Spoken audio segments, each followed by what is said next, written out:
Mobile चोरी झालाय का? पोलीस त्याचं लोकेशन कसं शोधतात? तुम्हालाही माहीत असावी ही ट्रिक. आजकाल जवळपास सगळ्यांकडे स्मार्टफोन असतात. एका क्लिकमध्ये त्यावर सगळ्या जगाची खबरबात समजते. बँकांपासून छोट्या मोठ्या खरेदीपर्यंत सगळंच मोबाईलवर केलं जातं. पण तुमचा हाच मोबाईल चोरी झाला तर मात्र त्यातील डाटाही असुरक्षित होतो. अशा स्थितीत आपण पोलिसांची मदत घेतो. पोलीस तुमचं लोकेशन ट्रॅक करून चोराला शोधतात.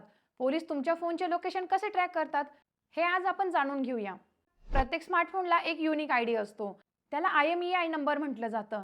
याच नंबरच्या मदतीने मोबाईलचे लोकेशन ट्रॅक केले जाते. मोबाईलमध्ये वापरल्या जाणाऱ्या सिम कार्डला कोणत्या टॉवरवरून सिग्नल मिळत आहे यावरूनही मोबाईलचं लोकेशन शोधले जाते.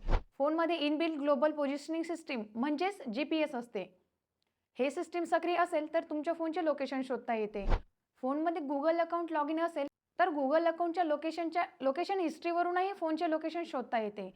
पोलीस कधी-कधी तुमच्या फोनमध्ये इन्स्टॉल असलेले ॲप्स, सोशल मीडिया ॲप्स यांच्या मदतीनेही मोबाईलचे लोकेशन शोधतात. फोनमधील कॉल्स, मेसेजेसच्या माध्यमातूनही तुमच्या फोनचे लोकेशन शोधू शकतात.